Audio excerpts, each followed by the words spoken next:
G'day, I'm Steve.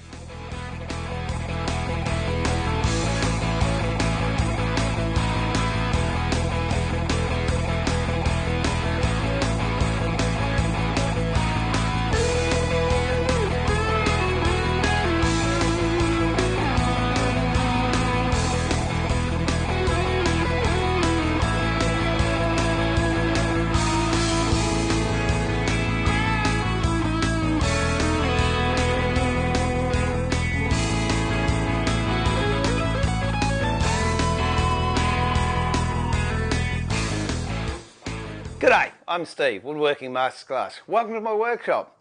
This DIY project I'm going to share with you today is one that's going to give you a lot of credibility, especially in the kitchen and the home front.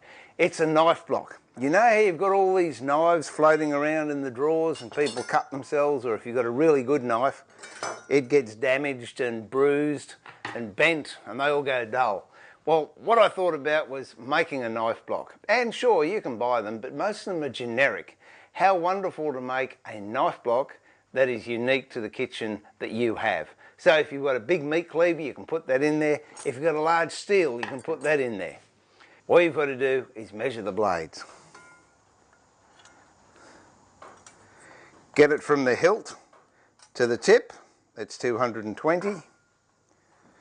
Steak knives, they're 120. So we take the longest knife, and if you're going to have a steel, measure the steel. Now this one's quite a long steel, but most steels are around 300 mil long. But measure and find out what your knives are. The other thing is, if you've got a set of verniers, grab them and measure across the width of the back of the blade. Now once you've done that, you'll know how deep to cut and what width to cut. Most steels you can get away with 19 mil, so we'll leave that as 19 mil.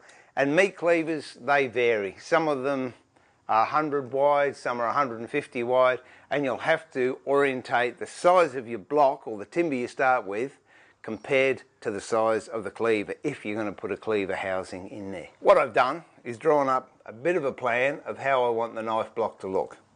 So I want to have a slope in the front, a flat at the top, and these are the compartments I'm going to put in it. So in order to do that, I need 6 bits of timber. I'm just going to use ordinary utility grade pine for this.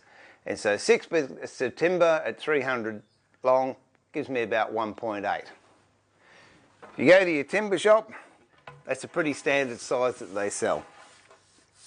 In fact, it's a little bit over 1.8, and that's great because that means you've got enough there to take care of any wastage through the kerf of the blade. I'll show you an easy way to do it. There is a slightly more complicated way to do it, but we'll start with the easy way, and I'll show you how you can go from a square block to the block that I want to join. So first of all, lay out your board. Make sure you can get 6 lengths of 300 out of it. We divided it up, number them from 1 to 6. That way you know which order you've cut them. And then we'll go over to the saw and dock all that to length. As you can see here, I've set up a stop. Now that stop is at 300 mil from the blade. So with that stop there, when I put my timber on there, it's going to all be docked at the same length.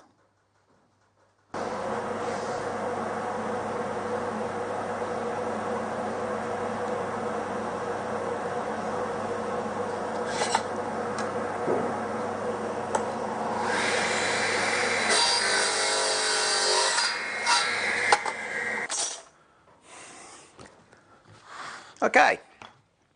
Now we've got 6 bits, chronological order or numbered order if you like. 1, 2, 3, 4, 5, 6. And by doing it that way and taking it out of one single piece of timber, we then get a nice pattern of the grain, so it's all uniformed. Now if you wanted to do a square knife block, that's where you could stop. just here, and we'll route the bits out for the knives. But what I want to do is have mine a sloping knife block this way and then a flat section at the top. So I'll show you how to do that. If you've got a table saw that has a miter on it, or a drop saw that has a miter, that's the easiest way. If not, you could use a bandsaw or a jigsaw. It just takes a little bit more cleaning up with sanding in the finish. So I'll go over to the drop saw, change the angle to 45, and we'll just miter. Not all of these, we're going to actually just miter 4 of them, because these I want to be square and flat at the top.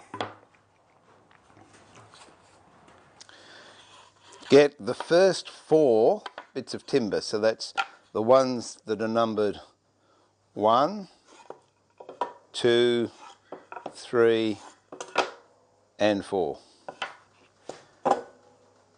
And the top half we're going to miter.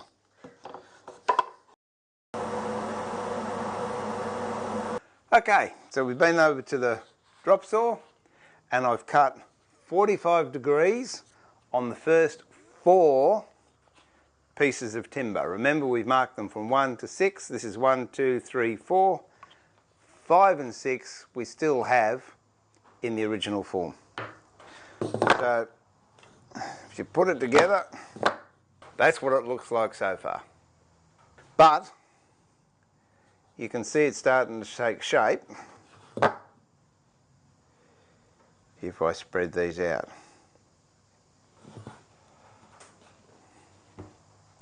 Now at this stage, if you want, you can dock off these ends here, but what I prefer to do is route them all in the same length. It's a little bit safer, you've got a longer bit of timber you're working with the router, and it's just as easy to dock it at the other end. So to mark everything out, what I do is get a marking gauge,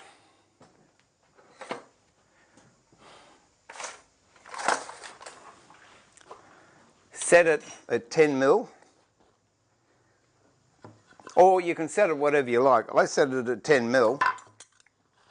The main reason is the meat cleaver that I'm going to make allowance for here is about 95 mil wide. So I've got 110 mil there. So if I take 10 mil each side, that'll bring me back to 100, which will allow the cleaver to sit in there nicely with a little bit of play each side. If you're not using a meat cleaver, by all means you can have the edges wider if you want. I wouldn't go much narrower than say 6 mil, because then you lose a lot of strength in the side.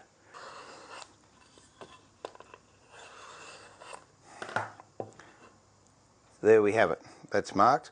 All I have to do is set up the router to one of these marks, and then the rest of it just sort of follows on. Here's another idea which might help you so you don't get confused, is mark out on the tops how you want your knife block to look.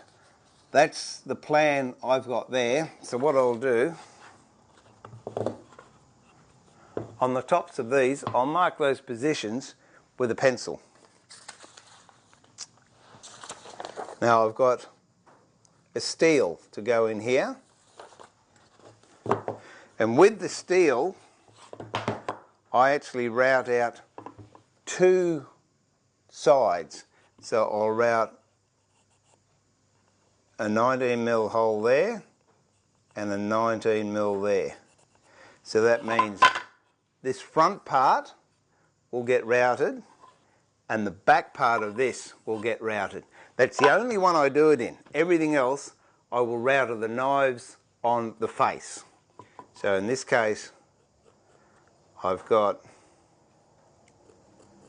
it's a 50 mil. That's generally a bread knife or something. And on this one I'll have a narrower knife and a wider knife,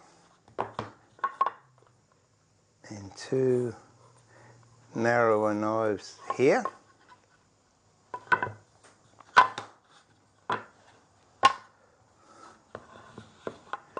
This one will be the meat cleaver, so I know that's going to be a large slot. and then I'll have 3 paring knives in here, and of course the front panel doesn't get anything at all, so there's no routing on the back or the front. And while we're here, we'll get that sticker off.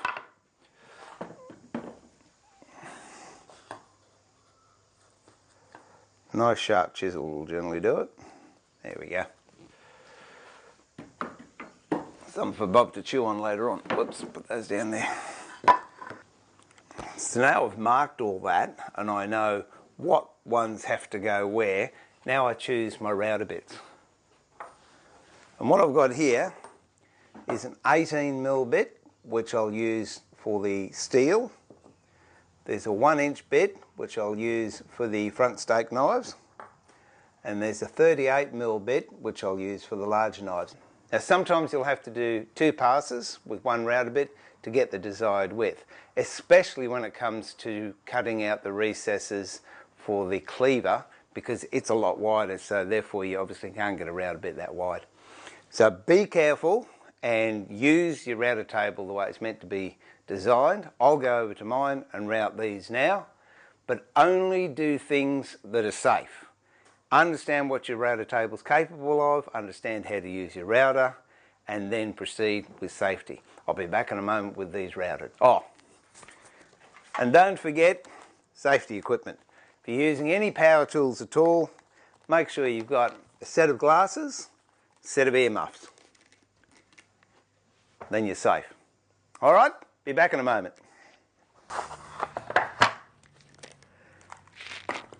Okay, I've been to the router. Must admit, I had a slight change of plan halfway through. I'd like to say it was by design, but I did make a mistake, but it doesn't matter. I've just changed. Instead of having 3 knives at the front, I've had 2, and I had a great idea. What we'll do is I'll show you how to make a little steak knife block, and that's what that section in the front was for, steak knives. So, who knows, perhaps a mistake worked out for the best. As you can see, here, which is where the steel goes, it's actually in 2 parts. So I've routed on the inside of the back and then on the reverse side of panel number 5. So when you put it together, that then gives you a nice square hole to put your steel in. We've got a large carving recess there, 2 knives there, another 2 knives there. That's the rebate to take the carver, and this is where I made an executive decision. So when we put it all together, and now you can see the knife block starting to take shape. All we have to do is trim these bits off here. Now you can trim them off if you want before you actually start routing. That is an option, but as I said before, I like to have a longer piece of timber when I'm using a router. So now we'll just dock them off to length. Quite easy to do, I'll show you. Turn the knife block upside down. These 2 pieces are the same size. So that's number 6, number 5. Put number 5 on number 4 and line up so the angle and the top meet along there. If there's any overage, in this case there's not, you dock that off. So then take number 4, likewise, place number 3 with it, so it's nice and even. And then as you can see, here there's a bit of overhang. So take that over to the saw and dock that off. And what I do is use the longest one as the guide to cut the waste off. So here, this is the longest one. So now we come down here, use it as a guide to cut the back off.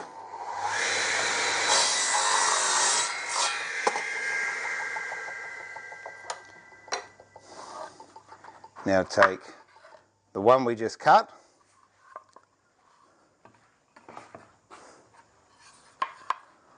and use it as the template for the next one.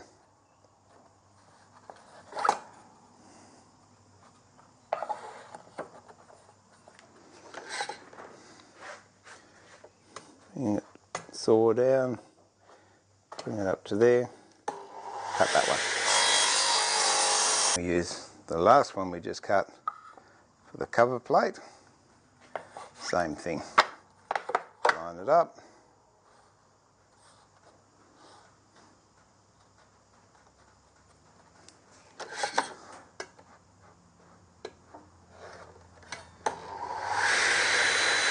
And cut. And there we have it. One knife block all ready to go together. We've got a nice pattern on the grain, all concentric growth rings, because we use the same piece of timber. Now what we've got to do is glue it up, clamp it, and we'll let it dry.